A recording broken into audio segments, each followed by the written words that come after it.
Good morning मेरे प्यारे बच्चों। कैसे हैं आप सभी। चलिए हम स्टार्ट करते हैं ज्योग्राफी के अंदर जहां हमने छोड़ा था लास्ट। क्लियर। अगर मैं आपको बात बताऊं हमने कहां छोड़ा था। हमने साझा संपत्ति जो संसाधन था वो कंप्लीट कर लिया था।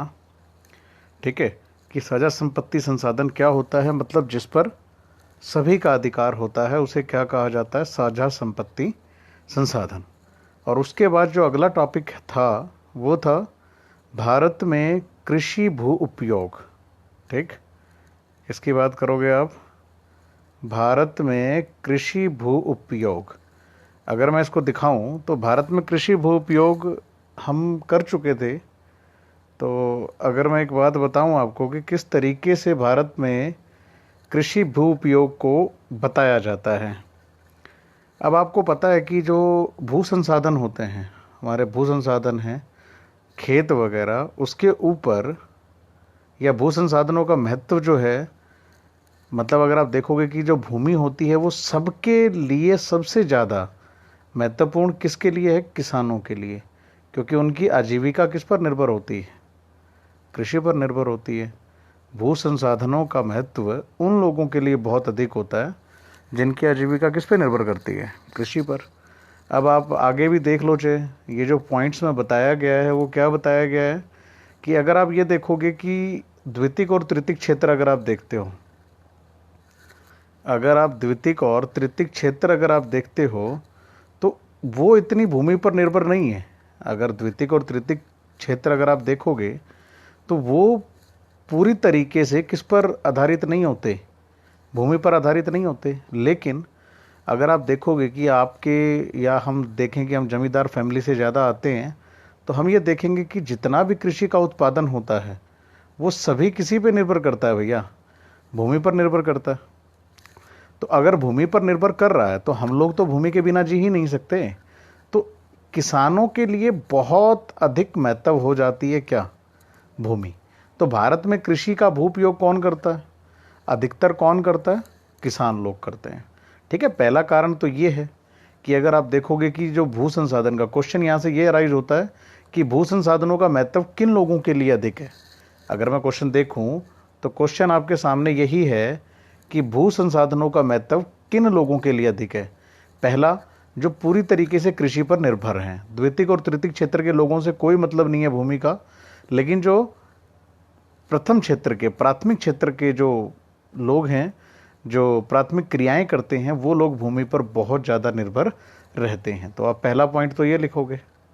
ठीक है, समझ में आ गया इतना भैया। चलिए अब अगला है कि सेकंड पॉइंट जो इसमें दिया गया है वो क्या है कि अगर आप भूमि की गुणवत्ता को देखोगे तो भूमि की गुणवत्ता से आप ये कहो कि भैया मेरे को राजस्थान में जाके मकान बनाना है। किस में जाके मकान बनाना है, राजस्थान में। तो कोई दिक्कत है, कोई भी दिक्कत नहीं होगी। आप जाके राजस्थान में मकान बनाओ, क्या आप गुणवत्ता को चेक करोगे, नहीं। लेकिन मैं अगर कहूँ कि खेती की बात करो, कि खेती बोलो भैया जाके आप राजस्थान में कर लो, क्या ऐसा पॉसिबल है, नहीं पॉसिबल है ना। तो अगर पॉसिबल नहीं है तो फिर इसका मतलब क्या है कि जितनी भी कृषि है, जितनी भी कृषि है, जितनी भी कृषि है उसको प्रभावित कौन करता है, भूमि की गुणवत्ता। जहाँ पे अधिक गुणवत्ता होगी, मान के चलो कि जिधर गुणवत्ता बहुत अच्छी है वहाँ अच्छी फसलें हो जाएंगी, जहाँ गुणवत्ता अधिक नहीं होगी वहाँ फसलें बहुत अच्छी नहीं होने वाली।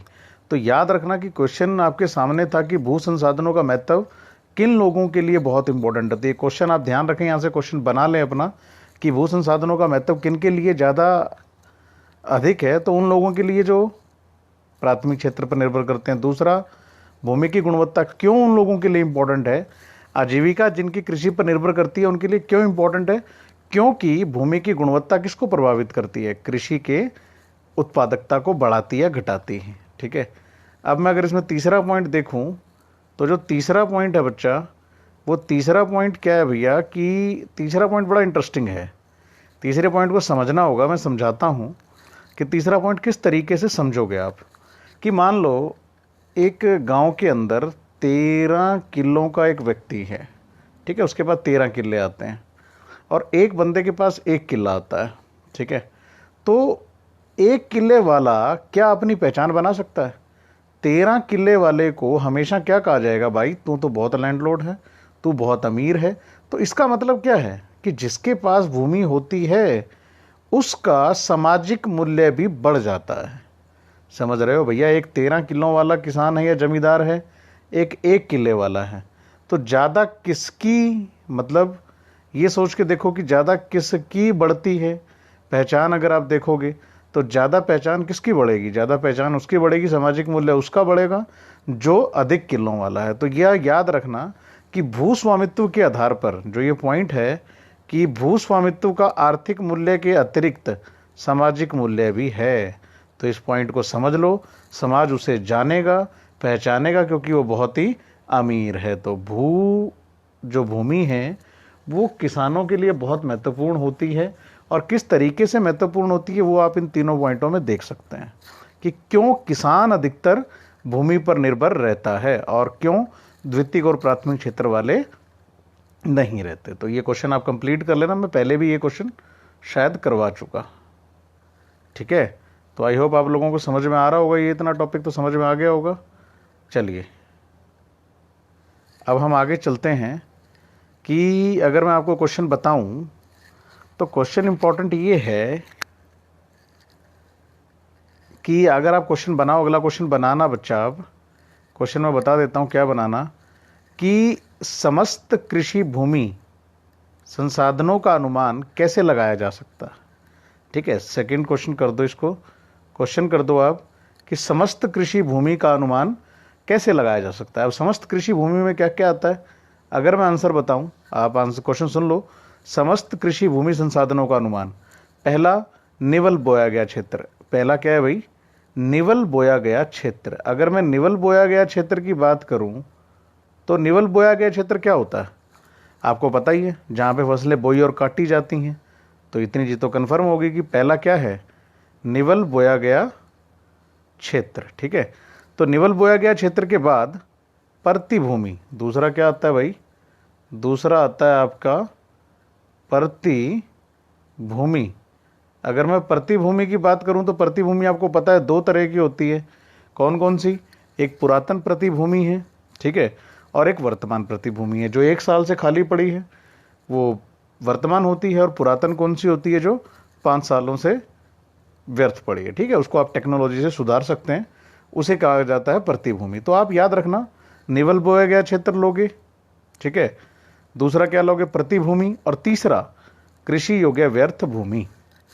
अगर इन सबको जोड़ दूं तो मैं क्या निकाल सकता हूं? 2 नंबर का क्वेश्चन यहां से निकाल सकता हूं कि समस्त भूमि संसाधनों का अनुमान कैसे लगाया जा सकता है। तो आपका ये क्वेश्चन कंप्लीट हो गया, समस्त कृषि भूमि संसाधनों का अनुमान कैसे लगाया जा सकता है। तो आप ये क्वेश्चन बना लेंगे, समझ में आ गया। चलिए, तो इस क्वेश्चन को कंप्लीट कर लेना बच्चा party. Now we going towards next topic, ठीक है। तो नेक्स्ट टॉपिक पे हम चलते हैं आगे। आगे आपको बहुत इंटरेस्टिंग फैक्ट देखना है इसमें, और बहुत ही ज़्यादा वो इम्पॉर्टेंट है अपने आप में क्वेश्चन की क्या है क्या नहीं। तो मैं आपको उस क्वेश्चन के बारे में बताता हूँ कि पहले क्वेश्चन क्या है, ठीक है। तो एक बार हम अपनी पेंसिल ले लें भैया, ठीक है। तो अब ये अनुमान होता है कि अगर हम क्वेश्चन देखें कि रिपोर्टिंग क्षेत्र की अगर हम बात करते हैं तो क्या होता है, भू सर्वेक्षण विभाग था, ठीक है। अब वो क्या है, सारे रिपोर्टिंग क्षेत्र के हिसाब से आंकड़े रखता है। अब उसने उसके अंदर भू राजस्व विभाग, सॉरी भू सर्वेक्षण नहीं कहूँगा मैं, भू राजस्व विभाग कहूँगा। जो भू राजस्व विभाग है वो सारे का सारा मतलब क्या रखता है, जितनी भी लैंड है हमारे पास, ठीक है, जिसके ऊपर आप वन क्षेत्र हो गए, बंजर भूमि हो गई, प्रतिभूमि हो गई, उन सभी के आंकड़े वो रखता है, ठीक है। इतनी बात समझ लो। तो अब उसके बाद ये चीज़ अराइज होती है कि पिछले कुछ दशकों में अगर हम देखें तो क्वेश्चन अराइज होता है कि पिछले वर्षों में समस्त रिपोर्टिंग क्षेत्र में कृषि भूमि का प्रतिशत क्या हुआ है, कम हुआ है, ठीक है। अगर आप देखोगे तो कृषि जो भूमि है वो कम हो गई, लेकिन हमें एक चीज़ और पता है कि ये चीज़ समझो इस चीज़ को कि रिपोर्टिंग क्षेत्र ये कहता है कि कृषि भूमि का प्रतिशत कम हो गया। प्रतिशत कम क्यों हो गया? क्योंकि लोग जो हैं, अगर मैं इस पॉइंट को एक्सप्लेन करूं तो और देखो प्रतिशत कम हुआ, लेकिन हमें पता है कि हमारे पास इतनी टेक्नोलॉजी आ गई कि हम व्यर्थ भूमि को, किसको, व्यर्थ भूमि को तो हमने ठीक कर लिया। याद रखना ये बात कि रिपोर्टिंग क्षेत्र ये बता रहा है कि कृषि क्या हो गई, कृषि का प्रतिशत कम हो गया, लेकिन क्या व्यर्थ भूमि आपने नहीं सुधार ली, व्यर्थ भूमि भी बढ़ गई। अगर आप देखोगे तो व्यर्थ भूमि के संवर्ग में कमी आ गई, मतलब आपकी व्यर्थ भूमि किस में कन्वर्ट हो गई, कृषि योग्य भूमि में। लेकिन फिर भी ऐसा क्यों है, इसका मतलब ये है, देखो व्यर्थ भूमि बढ़ भी गई और फिर भी ये कुछ ये चीज़ें हमें आंकड़े ये शो करते हैं कि हमारा कृषि भूमि का प्रतिशत क्या हो गया, कम हो गया। ऐसा क्यों, उसका बहुत बड़ा रीज़न है कि अगर हम देखें तो हमारे भारत में निवल बोया गया क्षेत्र जो है उसमें बढ़ोतरी की संभावनाएं बहुत सीमित हैं। कि हम कितनी ही टेक्नोलॉजीज़ का यूज़ कर लें या हम कितना ही काम कर लें, बल हमारी व्यर्थ भूमि बदल रही है, लेकिन फिर भी हमारे पास संसाधन सीमित हैं और उन सीमित संसाधनों के कारण, ठीक है, हमारे भारत में निवल बोए गए क्षेत्र में बढ़ोतरी की संभावनाएं सीमित हैं। तो ये बात हमेशा याद रखना कि क्वेश्चन यहाँ से अराइज, कोई इतना बड़ा क्वेश्चन अराइज नहीं हो रहा, लेकिन ये चीज़ जानने की है। क्वेश्चन आगे बनेगा, उसका आंसर आगे बनेगा कि क्वेश्चन हमें क्या शो कर रहा है कि हम पिछले कई दशकों से अगर देखें तो हमारे रिपोर्टिंग क्षेत्र में कृषि भूमि का प्रतिशत क्या हो गया, कम हो गया, लेकिन हमने व्यर्थ भूमि जो थी उसको तो बदल लिया, व्यर्थ भूमि को कृषि योग्य में बदल लिया। फिर भी ऐसा क्यों, इसका कारण क्या है कि भारत में निवल बोए गए क्षेत्र में बढ़ोतरी की संभावनाएं बहुत सीमित हैं। इसको अंडरलाइन कर लो, ठीक है। अब हमें इसके लिए क्या सुधार करने पड़ेंगे, सुधार क्या करने पड़ेंगे, हमें वो जानना है। सुधार करने पड़ेंगे, मैं आपको एक्सप्लेन कर देता हूँ कि किस तरीके से सुधार करने पड़ेंगे। हमें टेक्नोलॉजी विकसित करनी पड़ेगी। हमें क्या करनी पड़ेगी भैया, याद रखना, हमें क्या लानी पड़ेगी, टेक्नोलॉजी लानी पड़ेगी बेटा टेक्नोलॉजी लाओगे तो अब याद रखना कि संभावनाएं सीमित हैं, तो इनको कैसे बढ़ोतरी दी जाए, तो हमें क्या करना होगा, टेक्नोलॉजी को एनहांस करना होगा। अगर हम टेक्नोलॉजी को एनहांस कर पाए, वो बहुत ज़्यादा इंपॉर्टेंट है। अगर हम टेक्नोलॉजी को एनहांस नहीं करते तो पहला आंसर यही आता है कि अपनी जो सीमित संसाधन है उनको यूज़ करने के लिए हमें अपनी टेक्नोलॉजीज़ को क्या करना होगा, बढ़ाना होगा। अगर हम टेक्नोलॉजीज़ को बढ़ाते हैं तो फिर दिक्कत नहीं आएगी, ठीक है। तो टेक्नोलॉजीज़ को हमें बढ़ाना है, क्लियर, प्रौद्योगिकी को विकास करना है। तो अब अगर हम देखें तो हमारे पास जो टेक्नोलॉजीज़ हैं उसको कितने भागों में बांटा जा सकता है, उसको बांटा जा सकता है 2 भागों में, ठीक है। पहली टेक्नोलॉजी तो ऐसी है जो क्या करेगी, एक विशेष फसल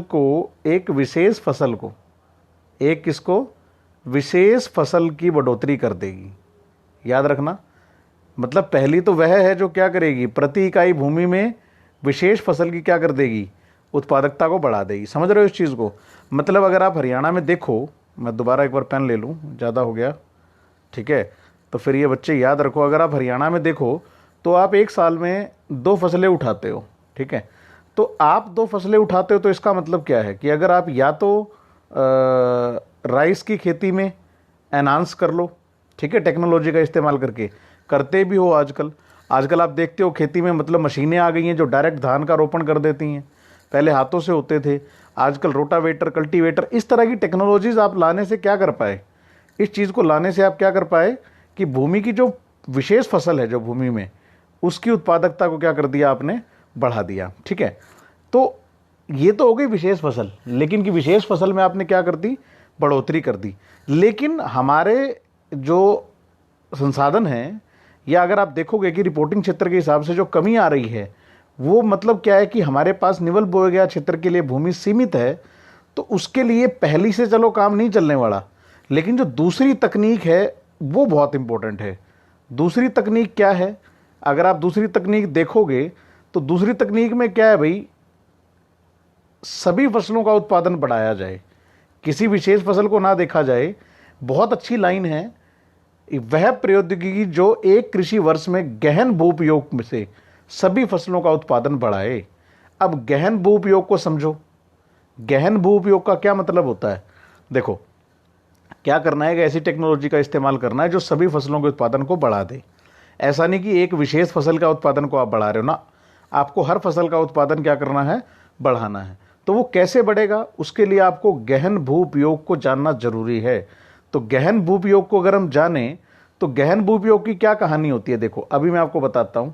अभी लोगों ने क्या काटा था, गेहूं काटी थी, ठीक है, लोगों ने गेहूं काट दी। गेहूं काटने के बाद फटाफट किसानों ने उसमें क्या बो दिया, अभी चारा बो दिया।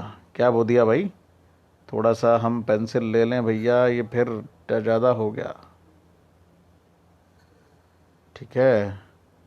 चलिए देखो, पहले क्या बोई, गेहूं की फसल कटी। अब गेहूं की फसल कटने के बाद दूसरा उसमें चारा बो दिया कईयों ने, ठीक है।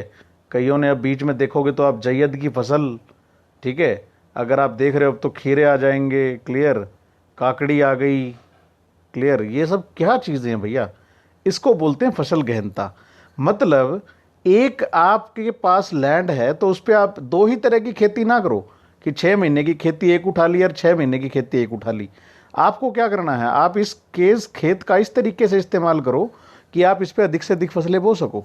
अब इस पे अधिक से अधिक फसलें लगाने से क्या होगा, आप मजदूरों को भी काम दे सकोगे। आपको पता है कि भारत एक बेरोजगार देश है और भारत के अंदर मजदूरों की तादाद बहुत ज़्यादा है, भूमि कम है। तो हम क्या कर सकते हैं, जब हम इस तरह की, देखो अब आपने किसान, जैसे अब सबसे पहले पौध लगाई आपने, तो पौध लगाने के लिए अलग मतलब मजदूर लगाए कि उन मजदूरों को काम मिल गया। अब उनको लगाने के लिए अलग मजदूरों को काम मिलेगा। तो इससे क्या है, इससे क्या होता है कि जब आप क्या करते हो, फसल गहनता के ऊपर आते हो और फसल गहनता में हर फसल की बढ़ोतरी करते हो, तो उससे लोगों को रोजगार भी मिल जाता है और उत्पादकता भी बढ़ जाती है। तो ये 2 पॉइंट बहुत इसेंशियल हैं और इन 2 पॉइंटों को जानना जरूरी है कि भारत में जब सीमित संसाधन है, क्वेश्चन ये राइज होगा, भारत में अगर सीमित संसाधन है तो आपको किस तरीके से टेक्नोलॉजी को बढ़ाना होगा। तो आपको सिर्फ क्या करना है, टेक्नोलॉजी को बढ़ा देना है, ठीक है, टेक्नोलॉजी को बढ़ा देना है। तो 2 पॉइंट आपके सामने हैं। एक तो क्या है कि टेक्नोलॉजी के लिए एक ऐसी टेक्नोलॉजी का इस्तेमाल किया जाए जिससे क्या हो, विशेष फसल की उत्पादकता बढ़ जाए, और दूसरा क्या है कि गहन भू उपयोग से सभी फसलों का उत्पादन क्या हो जाए, बढ़ा दे। तो ये दोनों इंपॉर्टेंट है। अगला याद रखना कि दूसरी, यही जो मैंने अभी आपको एक्सप्लेन किया है कि हमारे पास श्रमिक बहुत ज़्यादा हैं तो उनको भी अच्छे से काम मिल जाएगा अगर आप किसका यूज़ करते हो, गहन भू उपयोग। गहन भू उपयोग में कुछ नहीं होता, एक ही खेत के अंदर 3 से 4 फसलें उठा लेना, इसको बोलते हैं गहन भू उपयोग। तो आई होप आपको बड़ा अच्छे से क्लियर हो रहा होगा। अब इसके बाद एक लास्ट 1 नंबर का क्वेश्चन और डाल लो आप, ठीक है, उसके बाद मैं ख़त्म करता हूँ इसको भैया, वीडियो ज़्यादा बड़ी हो गई, क्लियर, सॉरी, ठीक है। अगर आप देखोगे कि वेरी इंपॉर्टेंट क्वेश्चन अराइज होता है कि फसल गहनता की गणना कैसे की जाती है। तो फसल गहनता की गणना डाल दो, एक आपका जो फॉर्मूला आ रहा है उसमें क्या है, सकल बोया गया क्षेत्र बटे निवल बोया गया क्षेत्र गुणा में 100, उससे क्या निकलता है, फसल गहनता। अब मैं सकल बोया गया क्षेत्र आपको एक्सप्लेन करता हूँ कि सकल बोया गया क्षेत्र क्या है। आपको निवल बोया गया क्षेत्र तो पता ही है बच्चा कि निवल बोया गया क्षेत्र क्या होता है, जहाँ पर फसलें बोई और काटी जाती हैं। लेकिन सकल बोया गया क्षेत्र क्या है, सकल बोया गया क्षेत्र ऐसा है कि मान लो आपने एक खेत के ऊपर आपने अभी लगाई थी क्या, इसी आपके पास 1 हेक्टेयर भूमि है मान लो, या 1 एकड़ भूमि है, इस पर आपने पहले क्या लगा दिया, धान लगा दिए। धान के बाद अगली फसल किसकी उठा ली भाई, इस पर बीज गिर दिए, काकड़े की उठा ली। अगला फिर क्या कर दिया भैया, बोले इसमें जवार भी बो दो, जवार भी कटने लग रही है अब, ठीक है, जानवरों के लिए। और उसके बाद आपने इसके ऊपर क्या लगा दिया भैया, आपने इसके ऊपर लगा दिया भैया गेहूं। तो आपने 3 फसलें उठा ली। तो सकल बोया गया क्षेत्र में इन सबको आप जोड़ दोगे। याद रखना, निवल तो क्या है भैया, जहां पर एक आपका खेत है उसमें सिर्फ क्या है कि आप फसल बोते और काटते उतना। लेकिन एक बात बताओ, इसमें आपने 3 फसलें उठा ली, कितनी फसलें उठा ली, फसल ए, फसल बी, फसल सी। तो निवल बोया गया क्षेत्र तो एक ही था, एक ही किला था, लेकिन एक किले में आपने पहले एक बार ए खेती करी, एक बार बी खेती करी और एक बार सी खेती करी, और इन दोनों को जोड़ दो, इन तीनों को जोड़ दो, तो ऑब्वियस सी बात है भैया, इस एक का ही कितना गुणा कर दिया आपने, 3 गुणा कर दिया, नहीं कर दिया। अब एक बात देख लो आप, मैं अभी आपको बता रहा था कि हमारे संसाधन सीमित हैं, तो सीमित संसाधन है तो हमें किस पे जाना होगा, फसल गहनता पे, कि हम फसलें बदल बदल कर लगाते रहें और सीज़न वाइज सीज़न क्रॉप को लगाएं, और क्रॉप के अंदर भी कई तरह की वैरायटी देख के रखें कि बीच में जो लगाई जा सकती है। तो हमारे, चलो हम काम ना करें तो हमारे लिए जो श्रम काम करेगी उसको पैसा भी मिलेगा और हम लोग और अमीर हो जाएंगे। और सीमित संसाधनों को हमने टेक्नोलॉजी से क्या कर दिया, एनहांस कर दिया, टेक्नोलॉजी हमने बढ़ा दी, तो हमारे जो सीमित संसाधन हैं वो लोग, हम उनको क्या कर सकते हैं, अच्छे से इस्तेमाल कर सकते हैं। तो आई होप आपको समझ में आ गया होगा कि सकल बोया गया क्षेत्र क्या है। मैं दोबारा कह देता हूं कि आपने एक बार क्या किया, ए फसल बोई, बी फसल बोई और सी फसल बोई, तीनों का जो जोड़ है वो जब काउंट कर लोगे तो आप क्या बन जाएगा, आपका सकल बोया गया क्षेत्र। निवल बोया गया क्षेत्र 1 गुना था, तो सकल बोया गया क्षेत्र कितना था, 3 गुना, और गुणा में क्या कर दो, 100 कर दो, तो आपकी क्या आ जाएगी, फसल गहनता। तो आई होप आप लोगों को अच्छे से समझ में आ गया होगा बच्चा। तो इस चीज़ को आप कंप्लीट कर लेना यहाँ तक, ठीक है। ज्योग्राफी लेने का मेरा यही मतलब है कि मैं आपको बातें समझा सकूँ। कल हम भारत में फसल ऋतुएं पूरी कंप्लीट कर देंगे, चाहे 20 की बने चाहे 25 की बने, ठीक है। आप यहाँ तक कंप्लीट कर लेना, 2-3 क्वेश्चन है, अच्छे से क्वेश्चन लिख लेना, वीडियो पूरी देखना, मज़ा आएगा। This is also a interesting thing. Okay, बहुत बहुत धन्यवाद बच्चों आप लोगों का, वेरी वेरी थैंक यू।